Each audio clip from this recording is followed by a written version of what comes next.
عليكم ورحمة الله وبركاته. أعوذ بالله من الشيطان الرجيم. بسم الله الرحمن الرحيم. الحمد لله رب العالمين والعاقبة للمتقين والصلاة والسلام على رسوله الأمين محمد وعلى آله وصحبه أجمعين. اللهم وفقني لبيان ما يحتاج الحاضرون إليه وما يصلح أحوالهم. لا أسألكم عليه أجرا إن أجري إلا على رب العالمين. إلهي أنت مقصودنا ورضاك مطلوبنا فأعطنا كلنا محبتك ومعرفتك. الله تبارك وتعالى barsamızın etdiyen taat ve ibadetlerimizi, hayrat ve hasenatlarımızı ve din yolunda, İslam yolunda, şeriat-ı Muhammediyeni dirilcek bolup yani artyan kadamlarımızı ve çekyen zahmetlerimizi öz azamatlı dergahına kabul ve makbul eylesin. Ve barsa Müslümanları öz ova il halkımız veren, öy içerimiz veren iki dünyada saadet ve iki dünyada felah ve iki dünyada gönenmek versin. İnşallah bir gece Eûzu billahi mineşşeytanirracîm'in yani ki Kur'an okuyanda önsek aydılayan zat şonun tefsirini, şonun içindeki bolyan kıssaları ve hikayetleri aydıp da eştirer. İnşallah inniki celesede Bismillah'ını aydıp verip ve sonra celeseden inşallah Kur'an-ı Azimüşşan'ın evvelki suresi Elhamdülillahi Rabbil Alemin son muharetlerden inşallah tefsirini aydıktan eştirer. Evet, bilişiniz yalı tarihte hem kişi bilyen gurrunu vakti ki Huday Teala Adem aleyhisselamı yaradanına hem feriştelerine de yani secde ettiydi. Kav dikkat edelim. Bu gurrunla Eûzu billahi mineşşeytanirracîm'in gel içindeki bolyan gurrunla ki Kur'an okuymamızdan önsek Eûzu billahi mineşşeytanirracîm aytiyaz İnşallah ve başka yerlerde aytmalı olur da yani düşündürür. Bir de öz tercümesi İlahi men Hudağa sığınyan Hudağa pənah talep etyen mineşşeytanirracîm bir mercum olan, mel'un olan şeytanın şerrinden Hudaya sığınıyaz dediği. İnni tarihte hemmemiz bilyaz vakti ki Huday Teala Adem aleyhissalatu vesselam'ı yaradanına hem feriştelere secde ettiydi velin iblis secde etmedi. Şeytanla oluğunu olan iblis secde etmedi. Ulasa bir nasi delille sebepli gurur vadi, haset vadi. Şu vakti sonki Huday Teala'nın emrine mutiu olmadı ve o muvada Huday Teala'nın emrine nafermani etken hiç kim yoktu. Evvelin var nafermani eden şeytan molli. Şeytan Huday Teala'nın gadab ve kahrına doçar olli ve Huday Teala onu da yani öz cennetinden, öz rahmetinden kavdu ve verdi. Biz inniştahta şeytan Adem aleyhisselam sebepli, Beni Adem insan sebepli Huday Teala'nın cennetinden kavulli. Huday Teala'nın rahmetinden daş düştü. Ve hatta Huday Teala'dan şikefi eşti. فَخْرُجْ مِنْهَا فَاِنَّكَ رَجِيمٌ وَاِنَّ عَلَيْكَ اللَّعْنَةِ اِلَى يَوْمِ الدِّينِ nibdani.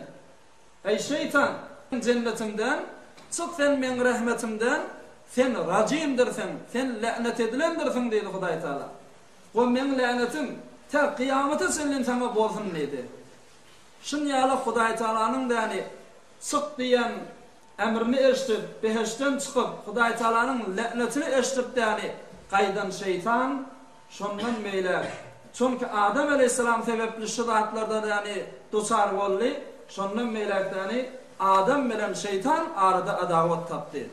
Düşmançılık taptı şeytan Adem aleyhisselam bilen. Onun şu vakti inne Huday Teala onu öz dergahından kovdu da şonna iblis ne mi dedi? Kasam içti şeytanla oluğunu iblis. ve izzetike ve celalike ey bar Hudaya men sen izzetin bilen men senin azamatın bilen qasam içýän nedi ta kıyamata çellin senin bendelerini Adam aleyhisselamın oğlan uşaklarını sağından bararın, solundan bararın, övünden bararın, iyinden bararın, hulasa şolary başardama küfre çağırarın, kafir ederin, başarmasam da hatta vel günaha da mubtala ederim şolar dedi. Ve özüme cehennemde yoldaş ederim dedi. Qasam misqtany qaytdı.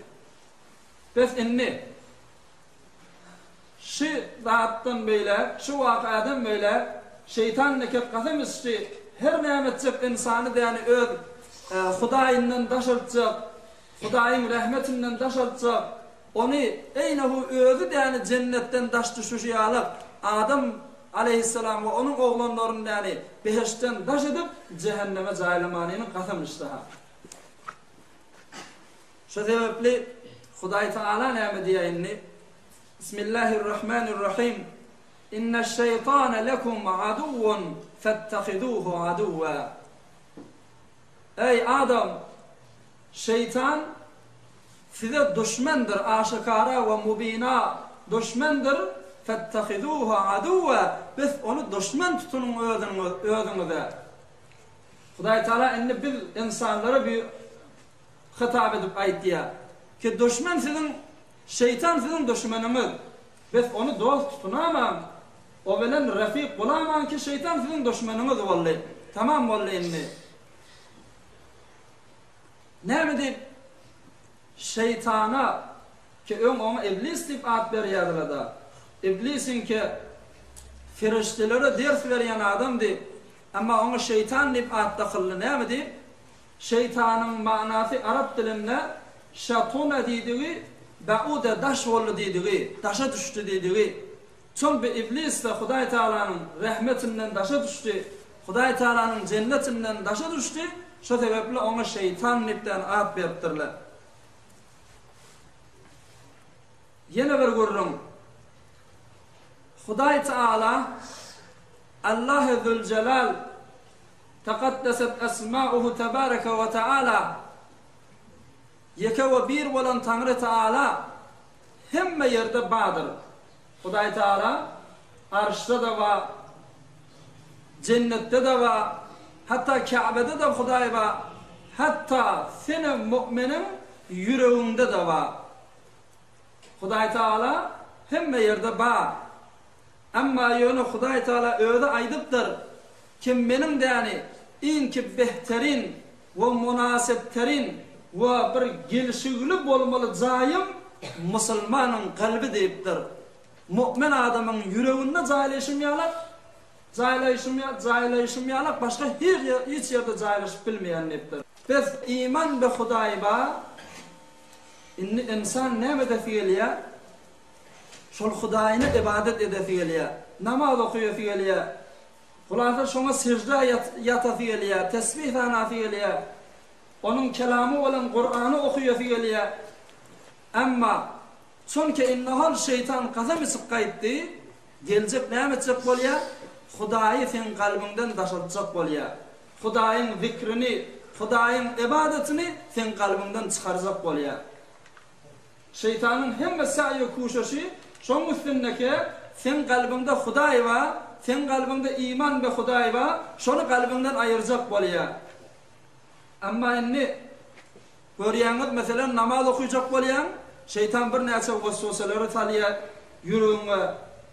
Meselem malgarany däni köke diýe gözüňe we muň iýmini bermellämi, suwuny bermellämi, näzir sen mesjide barsa, ya sawk hawany we köke diýe gözüňe, bu sawkda näzir sen gitjek mesjide. Ulasa bir bidirek agyrdatlary köke diýe gözüňe, taýinki Hudaý Taalanyň ibadetini edip bilmeriň ýalap. Senin kalbinde jaýlaşýar şeytan, jaýlaşak bolýar. Amma indi Hudaý näme diýär bize? Ey bendem, menin de yani behterin ve münasipterin jaýlaşýan jaýym senin kalbindir diýär. Senin kalbin menin bagy bostanymdyr diýär. Inni ve seni insan, senin de gowwa jaýlaşmaly jaýyň menin cennetim ve menin behiştimdir diye qav teveccüh edin. Senin de qav jaylaşmaly yerin, münasip gezmeli yerin menin cennetimdir diye Hudaý Taala. Biz hem sanan iken men şeytanı öz cennetimden qawdum, şeytan ike hem senin hem menin düşmanım. Şonu diýeni cennetimden qawdum. Biz senle öz kalbinden qaw, ol bir kalbin iken menin bağı bostanımdı diye Hudaý Taala. Biz Hudaý Taala'nın aýdyşy: "İnne şeytane lekum aduwwun fettehiduhu aduwwa." Şeytan yani size düşmandır. Biz onu düşman tutunun, onu rafik tutunman ki kalbinizde Hudaý Taala'nın yani jaýy bolsun. Hudaý Taala'nın yani behterin ve münasip ve gelişigli jaýlaşýan yeri bolsun. Onu şeytan jaýlamaň diye Hudaý Taala. Men düşmenimi jaýlamaň diye.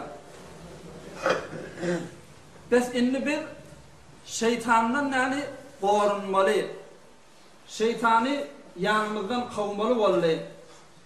Amma inni näme bilen şeytanı qawmaly? Meselem hükmen bilýändirsiňiz. Siz namaz okuyacak bolgaňyz, gelýär şeytan waswasa bilen. Ya namazyň içindäki zatlaryň ýangyşdyr ya bolmasa da sen namaz kullan okutturjak diýe bolýar. Ya sadaka berjek bolýan, yüreğinde azap qawlat diýip yani özüň täýid etýän, amma sadaka berjek bolgan şeytan gelýär gözüňe kökediýär, sen näzir onu özüň as galyrsyň o falan bir näse bidirek delille bilen seni şunu ýalyp qaw haýrat hasanatdan alyp galýar. Şo moga dip etmeli işimiz näme? Şunu bir hikayet bilen bir ustad ike şagirdine ders berip aýdypdyr, görelim ne form şeytandan daşa düşmeli, şeytanı öz yanımızdan qawmaly. İran'ın Horasan ike bilýäňiz, Maşada, Bojnurda o yerlere aýdylýar. Şo Horasanyň bir adam Araga gidip yani ders okuyman'a gitipdir. Ara onda da ken ulamalar we alim adamlar we danışmantlar we şolardan men ilm öwreneýin, hikmet öwreneýin diýip yani gidipdir Araga. Qaw dikkat edin. Ol ustadyň ýanyna bir näse wagtlar gidip 4000 däne hadis öwrenipdir, hikmet öwrenipdir. 4000 däne ilm we danyş öwrenipdir. Sonra näse wagt geçenden sonra indi gaýtmaly bolupdyr da öz öýüne, öz ýel halkyna tamam ihtiram bilen, tamam edep bilen ustadyň ýanyna bardyr. Ya ustadym edep diýipdir. Obamızda da ilim gerek, obamızda da şunu ýaly peýgamberiň hadisleri gerek. Eger ijazat bersen, bana ruhsat bersen, şimdi oba gaýtsak, bu öwrenen zatlarmy obada da tedbir etdir. Onun ustady diýipdir, "Ben bolýar, men sana ijazat berýän" diýipdir. Ýöne gitjek mahalynda men sana bir zat öwredesim gelýär.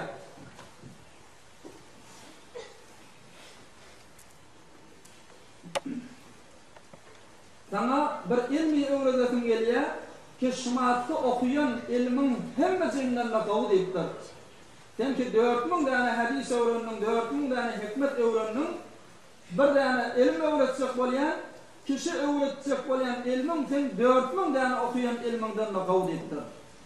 Onu ya ustady öwredin diýipdir. Hop. Ustad soratdyr ýa-ni şagirdden, Horasandan baran şagirdden. Aya Horasan'da da iblis var mı deyiptir onda? Horasan'da da şeytan var mı deyiptir? Onda olay tuttur, hava bağ deyiptir. Ey ustadım, hop iblis emme yerde var şeytan. Aya size vasvasız etmeyem olam deyiptir. Namazdan alkazık bol, Kur'an'dan, ibadetten alkazık bolýar mı deyiptir? Onda hava ustadım alkazık bolýar. Onun siz nämet ýany soň mugabiline deyiptir. Dikkat edin aýyndy. Bizim sualymyzyň jawaby geljek bolýar. Bu şagird aýdypdyr, şeytan bizi waswasa edip alyp galjak bolanda biz onu qawýas, on diýenini gulak asmaýas diýipdir. Onda ustad diýipdir, öwürläp ýene gelip waswasa etsen näme diýipdir. Onda biz ýene onu qawýas diýipdir, ýene diýenini gulak asmaýas. Onda ustad men sana bir zat öwredeýin diýipdir. Her wagt Hudaý Taalanyň düşmeni bolan iblis, Hudaý Taalanyň iti bolan şeytan gelip däni seni ibadetinden Hudaý Taalanyň öýüne gaýtmadan ýani alyp galjak bolsa, sen şo bilen näme raftar etmeli? Eynehu. Meselem, sen bir dosyň öýüne barjak bolýan, öýlerine barjak bolgan bir däne itleri gelýär. Gelýär seni üýürmäne durýar, hawlamana durýar, içerik salmaýar. Şo wagty aýatyn it bilen näme boğulaşyp dursan, peýdasy barmy? It bilen näme gıýgyşyp dursan, ýok. Şo moga etmeli iş näme? Bir lahza däne saphanany çağırmaly, öýüň eýetin çağırmaly, ol gelip itimdäni gapdalasak ýa kinarasak ýa. Ya şoň ýalyk meselen düzde gezip ýa, goýunyň däne güjügi iti däne sana hamle edipdir, tofulup gaýdypdyr. Sen şonda şol güjükle bilen, şol itle bilen näme gıýgyşyp oturandan bir lahza sofana habar ber, sofan öýdi iti däne gapdala çeker dipdir, aýrar. Sen it bilen tofuluşyp duranyň hiç mağdat peýda bermer dipdir. Eynehu şunun ýalyk şeytan Hudaý Taalanyň itidir. Wagtyki Hudaý Taalanyň öýüne girjek bolgan, wagtyki Hudaý Taalanyň dergahyna barjak bolgan, ol itle üýrer seni, alyp galjak bolar, amma it bilen boğulaşyp ýörme, o şeytan bilen nipdir. Şeytanyň itin eýesi bolan Hudaýa habar ber, Hudaý özi ýolundan çeker, aýrar dipdir. O Hudaýa näme habar bermeli? Euzu billahi mineşşeytanirracim. Mercum bolan, mel'un bolan şeytanyň Hudaýa sığynýan, panah talap etýändi, Hudaý Taala özi şeytany ýolundan aýrar dipdir. Waqan owadan gurrun, gowýatda saklaýlan bu gurrunlary. Bu ustad şagirdiň gurrunly. Aya inni näme dip şeytan bizi namazdan alqazak bolýar. Näme dip şeytan bizi sadaka vermeden Kur'an okuýasymyz gelýär, amma şeytan alyp galýar. Ýa-ni aýtşymyz ýala her bir müminiň, her bir musulmanyň ýüreginde iman bar. Şo iman seni şawklandyrýar, heweslendirýär, namaz we Kur'an we zikr we tesbih bilen meşgul bolmagy. Amma bişek şeytan alyp galýar seni namazdan we mescide gelmekden. Birdi. Şeýle bir gece diş görýär, dişinde yanında görse iblis varmıştık, yani şeytan varmıştık. Elinde de bir tayağı varmıştık. Tayağını alıp şu iblise karşı dofulupdur. Şonu vurayın, kovayın yanından niptani. Şonu iblis diptir, şeytan bir lahza doğru diptir. Men sen tayağından da korkmayan, sen de yani asandan da korkmayan, vuracağından da korkmayan niptir. Ama meni korkuyan da başka bir zat. O da näme? Mümin adamın, musulman adamın yüreğinde vaktiki imani yalfıllamany duranla, vaktiki imani nur verip de ışık vermeni duranla, şonun ışığından bir näçe şoa, bir näçe yıldırım däni çykýar, bir näçe çakırım diye türkmen çykýar. Eynehu neýde maňa pertap bolşýarlyk, neýde maňa garşy gaýdyşýarlyk, şu forumdan gorkýan nepdir. Vaktiki mümin adam şonun yüreğindeki imani yalfıllamany duranla, yüreğindeki imani ışık verip nur vermeni duranla, şondan näme bir yıldırımla çykýar, bir şoaly çykýar, kim maňa gelip degirmi hadip däni hemişe gorkýan nepdir. Biz şeytany ýene bir kowmaly ýoly, biz imanymyzy namaz okuyma bilen, cemaata gelme bilen, bir de Kur'an tilawat etme bilen yüreğimizdeki imanı kavilendirip yüreğimizdeki imanı kârdak yalfılladı bilsek, sonra şeytan bizden hutbahut öýde taşalmaly ha musulman da wallah. Ýa-ni aýtşymyz ýalyk şoňa gaty habardar bolan. Meselem sen zakatyn bereýin nipdäni hesap edip edýän, ýa namaza gaýdaýyn nipdäri kılıp şu moga bir anyjyk waswasa sana geljek bolsa, hükmen basın auzu billahi mineşşeytanirracim. Aýt ki şol waswasa şeytan tarapdandır. Şeytan inşallah etjek işini edebilersin. Bir gün bir hatiplen birisi vaazdan birisi şunalyk cemaate gurrun berip duranmışdyk, şeytan o şu zatla moratdan. Onun cemaatine diýipdir, her bir adam sadaka verecek bolup däni niýetlerine, sadaka bereýin diýip däni bir yüreğine alanla şonda 70 tane şeytan şon daşından ayrılıyor depdir. Sağından barya, solundan barya, öwünden barya, izinden barya ta enke şol adamı sadaka bermekten alıp kalacak depdir. O şonu sadaka vermekten alıp galiya depdir. Megerинki şol adam "Euzu billahi" dipden şu "Euzu billah'na aytsa onu ol adam muvaffak bolup biler depdir. Şu formada gurrun verip durmuştuk ha. Şonda cemaatın içinden birisi yukarı kalıp "O sen ahun nade depdir, näme depdiň ýöne? Şeytan näme diýecek işi bar ol" depdir. Men meselen öýümden meselen sadaka bir zat çykarsak bolsam, şeytan näme dehalat edip biler depdir. Men "Euzu billah'na aytmanna kan sadaka berip bilerim" depdir. Gaw dikkat edin. Barıpdyr öýüne "Euzu billahi" zady aytmany hulasa bir kide buğday götürüpdir, öýündäki bar ýok zadyny şondan arkasyna ýükläp däl men fagir fogarak paýlazak dep men alyp gidipdir ha şondan. Şondan alyp baryp kafyň agdyna baranna zinanasy bardyr öwünden, oglan uşagy bardyr. O sen nire alyp barýan bu buğdaýlary? Bazy ýoksa, bu da şulypdyr. Onu men sadaka bermäne barýan depdir. Bu sadaka bersen edafa dadym ýok ahyryň, bu sen bunu bersen biz sonra näme iyi bismeli falan her nädip arkasından düşürdüpdir muny. Sadaka berere goýmapdyr. Şomoga bu adam derk edipdir. Ha, "Euzu billahi" aytmasam şeytan sana musallat bolýar. Şeytan özüne musallat bolýar. Bolmasa da kapdallaki adamlara musallat bolup däni sen üstüne ýeberýär. Seni her nädip sadaka vermekden alyp galýar. Şo vaizim, şo hatiýyň aýtýany dogry o dipden şomoga tasdik edipdir. Bes eger bir moga "Euzu billahi" aýdan bolsa, ýani zinanasy kendi halat edip görjek demişdik da.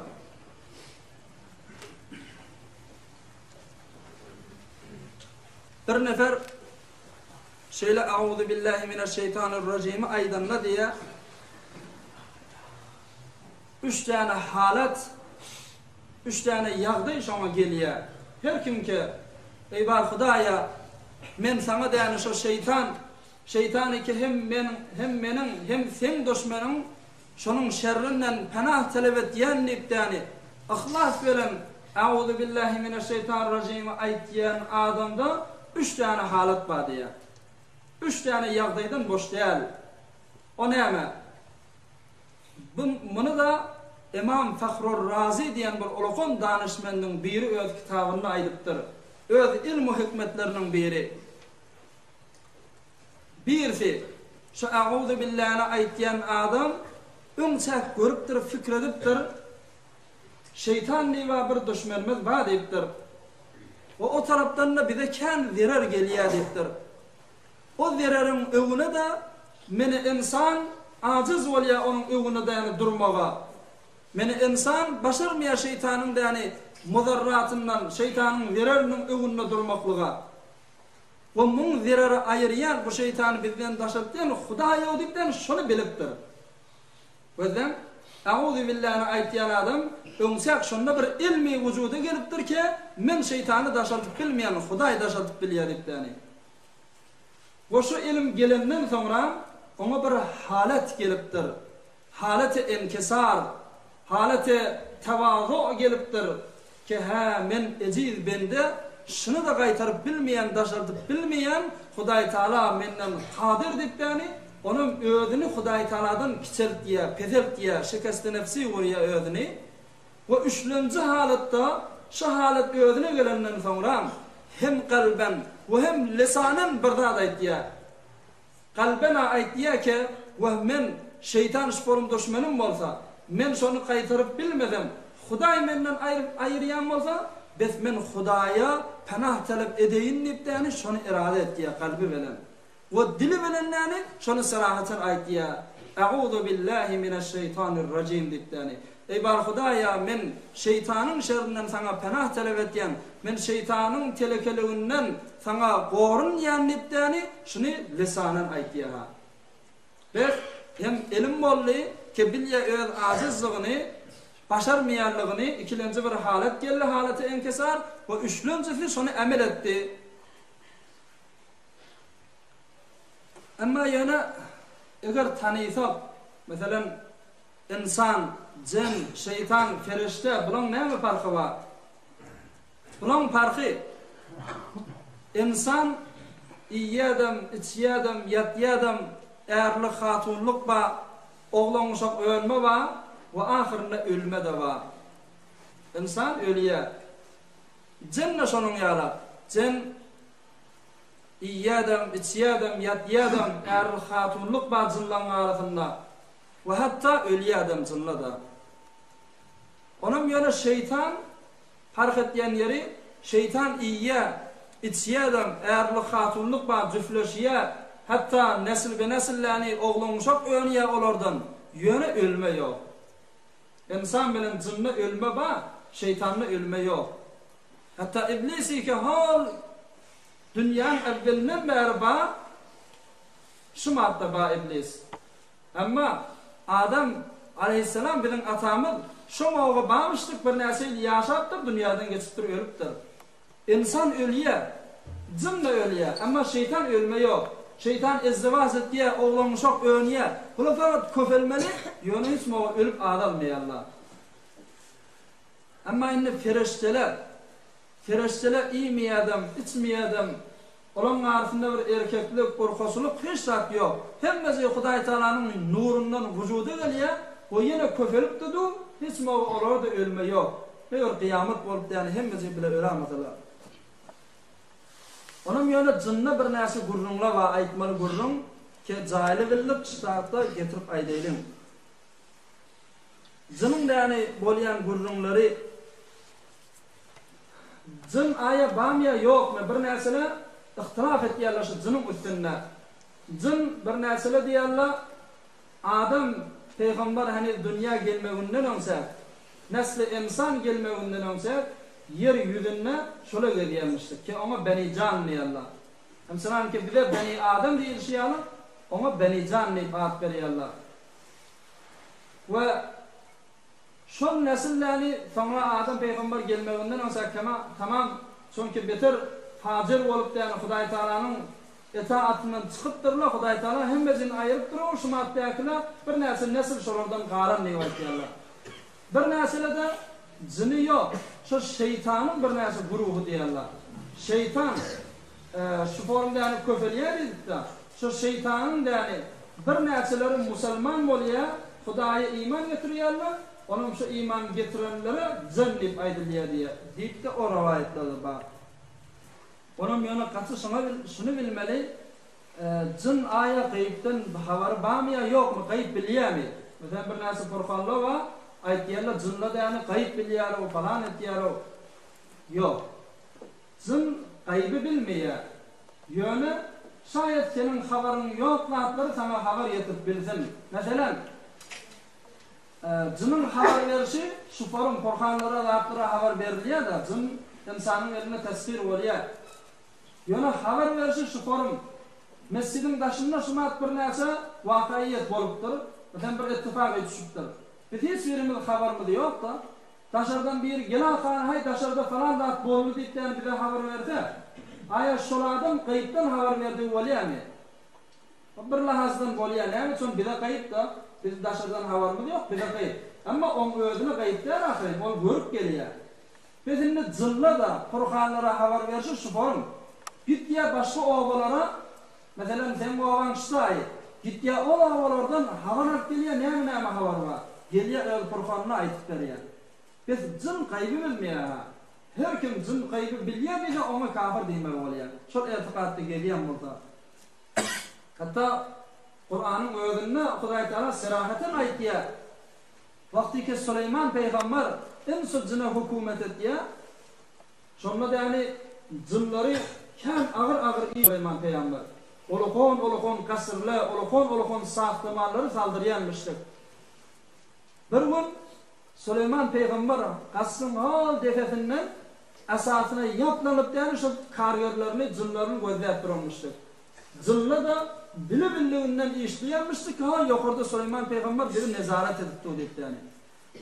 Onun şu esasını yaplanıp duran halatında Süleyman aleyhisselam şu moğu can veriyor. Şu moğu dünyadan geçiyor. Onun esasını yaplanıp yıkılmanı yana şu ayağı üstüne duruyor da cinle de bunun ölünlüğünde haber tapmanı, bilmeyeni, yan kolayından da barıp olmuyor.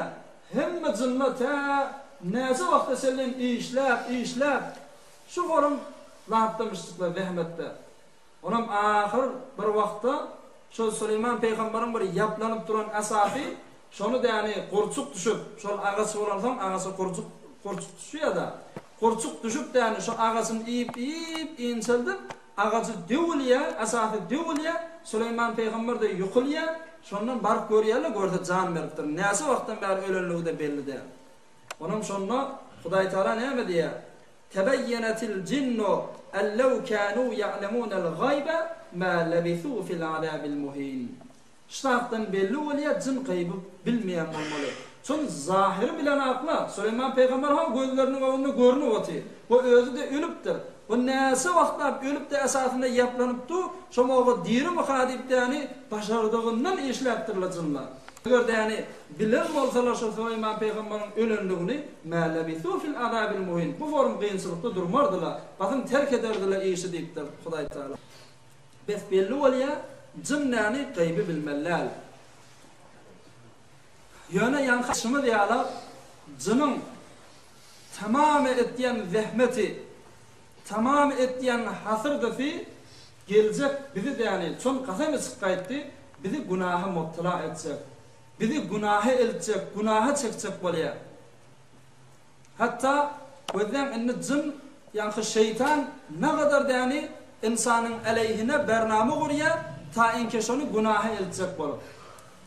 Hatta bir gün awliyalaryň birisi, Hudaý Taalanyň welileriniň birisini jin ertir namazda turudypdyr.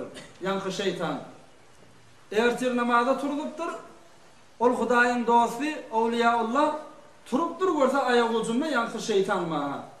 Näme diýipdir? Onda tur ertir namazyň wagty bolan namazyny okuy diýipdir ha awliya. Onam bol waliyullah heyran galypdyr we sen şeytanmyň hawa? Sen meni namazda turudypdyň hawa? O näzir boldy sen meni halkyň namazdan alyp galýan, ýatyrýan, her näme etýän, ulardan namaz okutjak däl bolýan. Ama näzir boldy sen meni namazda turuddyň diýipdir. Özden şeytanyň wadyny. Şeytan diýipdir, ay men ulasa tövbe etdim, inni Hudaýyma garşy dolanjak. Inni tövbe etdim eden işlemden falan o falan. Onda ol awliyaullah diýipdir, ýok diýipdir. Meni yalan alajak bolma diýipdir. Sen gasam sıkaytdyň ahirem insanlar gunaha elçek, insanlar namazdan alyp galjak. Dogryňy aýt, näme diýip men ertir namazda turuddyň diýipdir. Şeytan diýipdir, onda dogrusyny aýdar bolsam, sen irrek diýipdir, bir gün ertir namazy jamaat bilen okuyup bilmedin diýipdir. Ýatyp galyň, jamaat bilen ýetişip bilmedin, her näme namazyna okuýdyň, ýöne jamaatdan galyň diýipdir. Şowny ağlap, däri kemin boldum ki ertir namazymdan galyň diýipdir ýani. Şu forum peşiman edenligini Hudaý Taala görüp ýani sana 40 tane ertir namazyň jamaaty okuyan ýalyk sogap berdi sana diýipdir.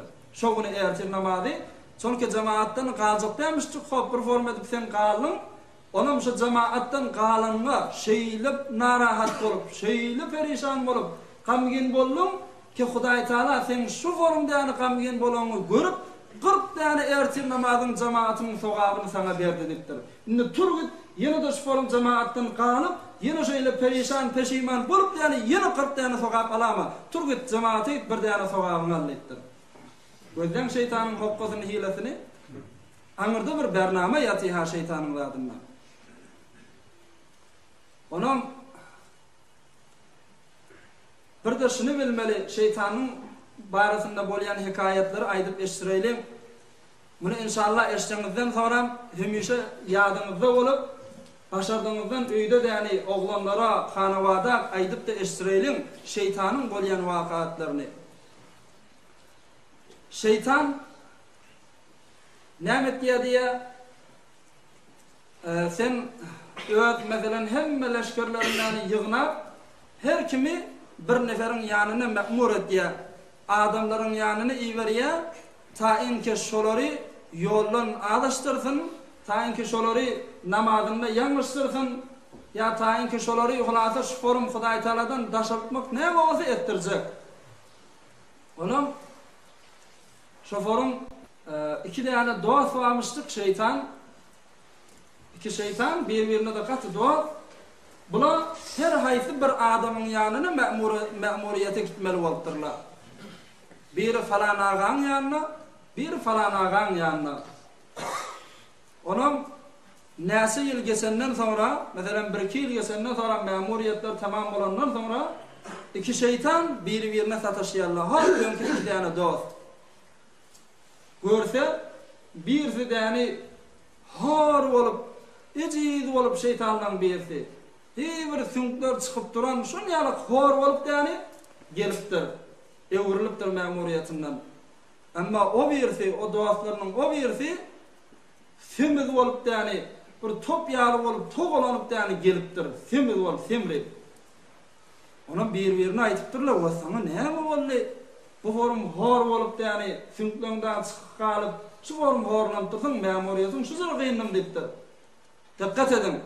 Näme jogap beripdir? Ola aýdypdyr, "Hawa beter ma'muriýetim gynny" diýipdir. Meniň baran adamym musulman adammışdyk, takwa adammışdyk, eşdiýän zadyny emel etdiýän adammışdyk. Ollany namaz okuyacak bolanda men alqazyk bolsam auzu billahi bilen meni qowýady. Ollany nahar ýejek moga sen şeytan gelip däni bismillahsyz başlat ýa-da seni şoma hawasyny pert etdiýär. Ya elini yuwmaly peýgamberiň bir sünnetleri şolarna terk etdirýär. Men onu däni auzu billahi bismillah aýtdyrmajak bolýan naharda, amma ol aýtýady, ahyrynda da nahardan ahyrına elhamdülillah diýädi. Naharın hemme bereketi, naharın hemmesini özüne bolýady, maňa hiç zat ýetmeýärdi diýipdir. Sen auzu billahi bismillah naharda aýtmasaň, hatta peýgamberimiz diýär, şu forum naharda bismillah aýtmasaň şeytan da sen bilen tawakdaş bolýar diýär. Sen tawagyndan il sokup ýýär naharyndan diýär.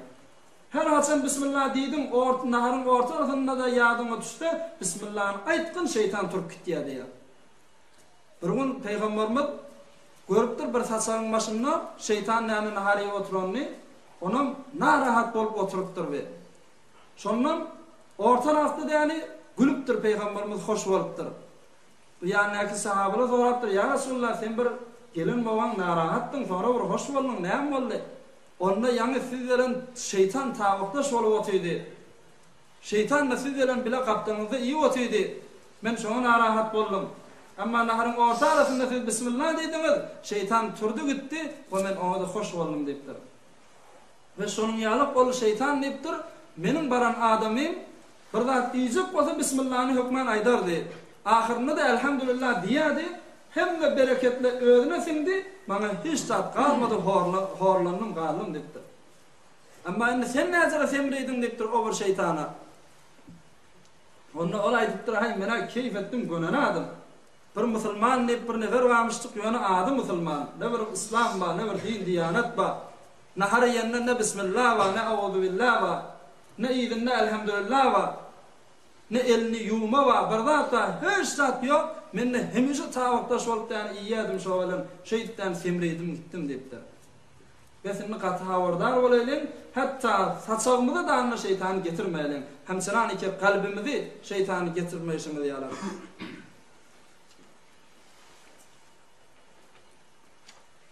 Auzu billah'nın bir näçe däne hasiyetlerini aýdaýlyň. Ondan sonra da inşallah bir gowsy hekayet bilen jelasäni soňlar. Auzu billah'ny bir 4 ýerde aýtmaly. Gaw billah'nyň bir 4 däne jaý, şonu auzu billah'ny aýtsak hewere peýdalylar. Birisi senin gadab we qaharyň gelip duran wagtynda, dogonyň bilen işim ýok, hanawadan bilen, hemsaýaň bilen bir dada jarrabas bolupdy, qaharyň gelip oty. Qaharyň bilen näme etseňde belli de, şonda bazym Hudaý ýadyma düşür, şeytan şeýtip duranlygyny ýadyma düşür. Auzu billahi mineşşeytanirracim diýip ihlas bilen aýtsaň, şeytan hökmen sen ýanyndan gitmeli diýipdir. Bu ikilenjisi sen namazda waswasa bolýan, namazda ýalňyşýan, rekatini ýatdan çykarýan, ya sura okuyup durmy, ettehiyyat okuyup durmy, näme diýen bilip bilen şonda namaza durmagyndan öňse 3 defa Euzu billahi mineşşeytanirracim diýdi dur, inşallah namazyndan şeytan daşalmalydyr. Bu üçlenji ýerde bir musafiretten öye gelende, yağladır şehre gitip gelen, hayatını girende, Euzu billahi mineşşeytanirracim di, kesen öyünde şeytan bağ olsa şol hükmen çıkıp gitmeli. Bir de dörtlencisi, bir mava giyce basırgan yen olsa, şeytan, cın, şon yanıklan eziyetine kaliyen olsa, yatmağımızdan önsek, şu Euzu billahi mineşşeytanirracim'i aydıp yatsak, inşallah onun da eziyeti bizim üstümüzden ayrılmalı. Bir de iki tane sogaplı Euzu billahi emelleri dangatmağından önsek, al selalik vakti, turup bilseniz, turup yani 3 defa Euzu billahi mineşşeytanirracim'i aytsanız, izinlenle Sure-i Haşr'ın ahirine bir 3 tane ayet var. Bilseniz şunu okuyun. Huvallahu'llezî la ilahe illahu alimul gaybi ve şehadeti huve'r-rahmanur-rahim dip şu suranın ahirine selin okuymalı Sure-i Haşr bilseniz 3 tane Euzu billah onun izinden şu ayetleri okuymalı. Her kim şeydi bilse şol adam ta akşama selin Hudaý Taala 70 000 tane ferişteni me'mur et koyacak ki şol adama fakat hayır dua etsin. Ey bar Hudaýa şun canını fakat malını bereket ver, afet belalardan daş et dip 70 000 tane ferişte şun hayırına dua edip oturacak diye. Ta akşama selin. Onun da akşam namazından sonra da 3 tane Euzu billahi bilen yankı ayetleri okuyabilsen ta damat yansa 70 000 tane ferişte gelip yani seni yankı hayır dualı bilen dualap duracak. Onun da her vakt yani şoğunun içinde ayrılasan bir mağut canın çıkarsa da senin adın şehitle bilen yani bile kıygırılmalı kıyamet gününde. Biz başarsak edelim bunu. Ama bunu başarmasak Müslüman doğullar beter anzat çıkıyor olva. Beter anzat çıkıyor olva her günne 10 defa Euzu billahi mineşşeytanirracim'i aydı bilsek şoğunu Hudaý Taala bir tane feriştenin me'mur edecek ki tamamen şeyatin ve cinniyatın da yani şerrinden sen mahfuz kalacak diye. Anzat hemen buna 10 tane Euzu billahi etmeli. Euzu billahi mineşşeytanirracim. Hükmen öyde hanavadılarda eştirin ve öz zindagimizde bernamasını rubara etmeli bernamamızdır ha.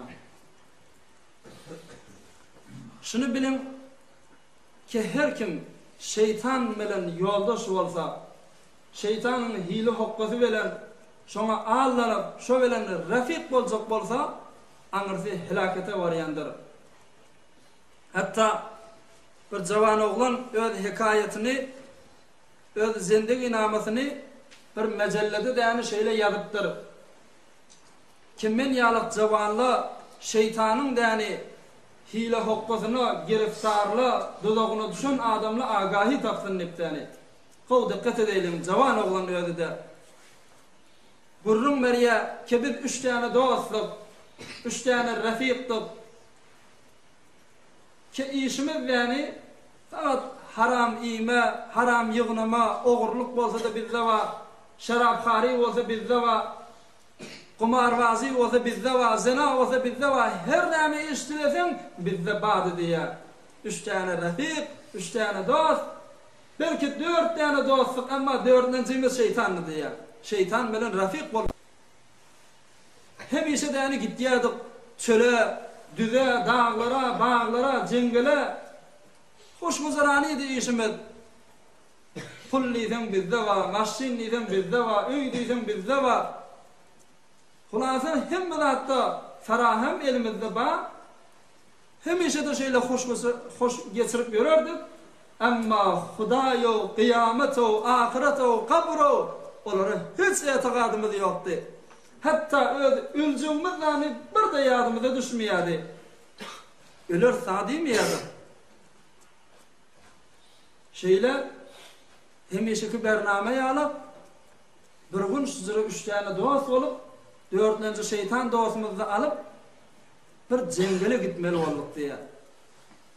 Cengelle gize de kalma bername bilen bir cengele bardık diye.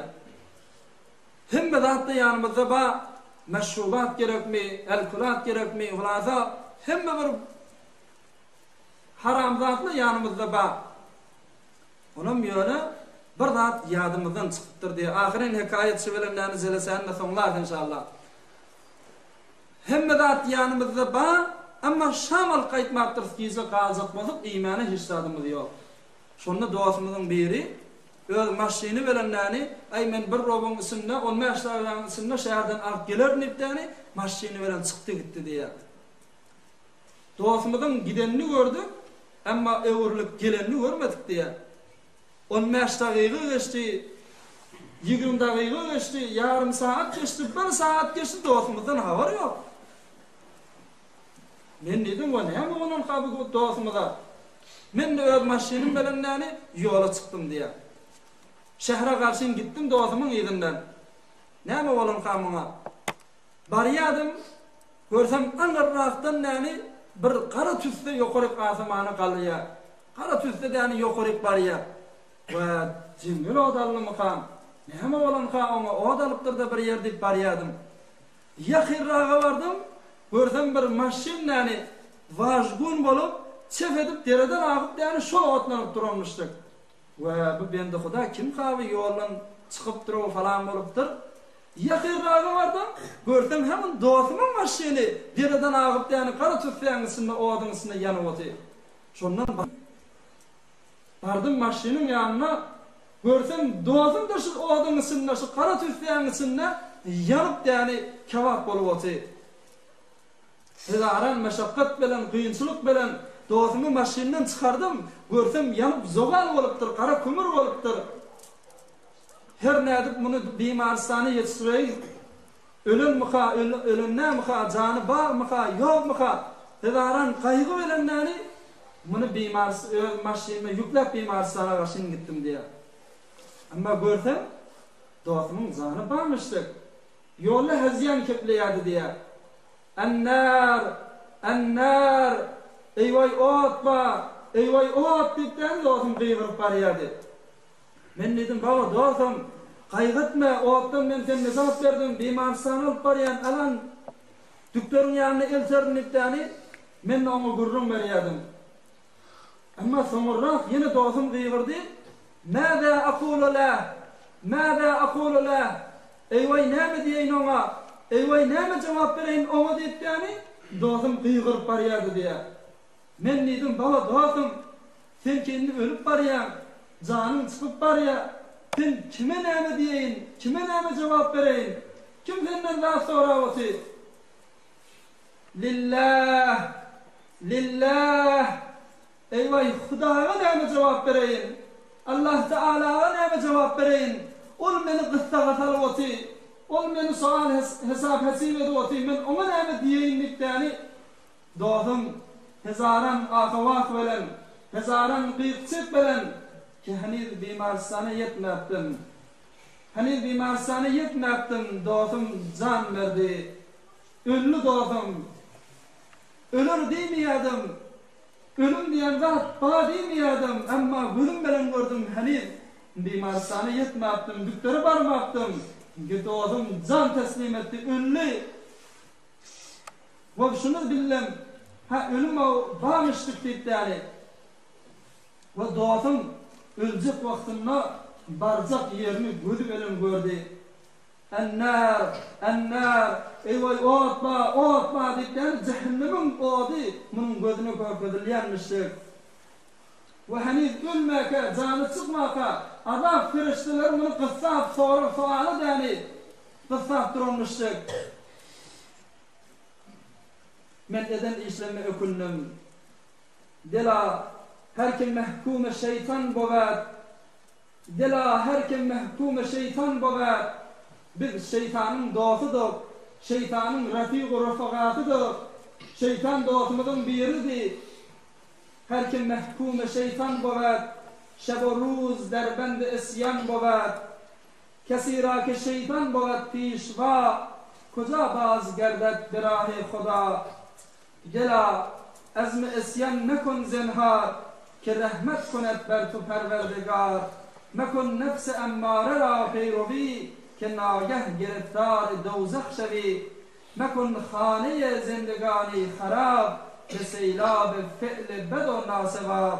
Eger dur bashi ze fisk o fucur. Nebashi ze gulzar firdos dur.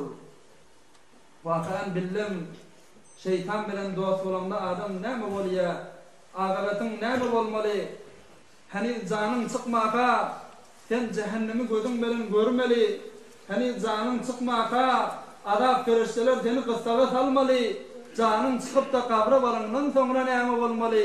Ahiretde Hudaýyň mukabiline, Hudaýyň huzuruna baryp ýani durmaly. O tarapdan näme jur'at bilen, näme haya bilen baryp durmaly. Tamam zatly meniň fikrimi oýnady. Hemmeden işlemden peşiman etdim. Ökündim. Çünkü men de dostumyň etýän işlerini hemme etýärdim. Hemme haram zatly menne wady. Hemme eden işlemden tövbe etdim. Ve öňdäni fakat musulman adam vardı, emma ne İslam, ne din, diýanet işlerden habarym ýokdy. Geldim bir afun adam ýanyna imanymı öwürläp, inni gelýän 5 wagt namazymy mesjidde okuyan we hiç mawda Hudaý Taalanyň öýünden daş boljak dällikdäni özüme wa'de berdim diýär. Biz inni jawanla 5 günlük dünýä diýipdäni muň içinde şeytanyň dudagyna düşmäli. Şeriat, İslam, sen derya gitsen, jengele gitsen, bağa gitsen, dağa gitsen, hiç bir eşkal bilmeýär irady ýok.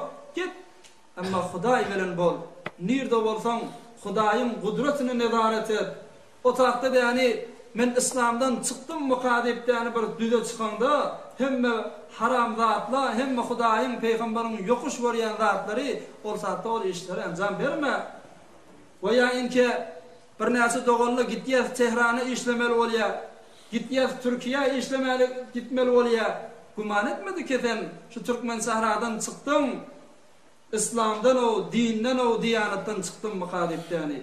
Her näzere teleke adamlaryň arasynda barsaň da sen özüňi we imanyňy we dini diyanatyňdan saklap bar musulman dogan. Hudaý Taala hemmemiziň dini dünýämizi abad edipdäni, hemmemiziň peýgamberimiziň dininiň aşagyna oşanyň sünnetini bitirip ýörmeklige muwaffaq we piruz aýlandyrsyn. Hemmemiz bir elhem 3 tane Kur'an'la okuyaylım inşallah. Cumhur gecedir. Bizden hansama kendir hemmesinin ruhlarını şahat olmak için bir elhem 3 Kur'an'la okuyaylım. Ahun nerede dua ederler.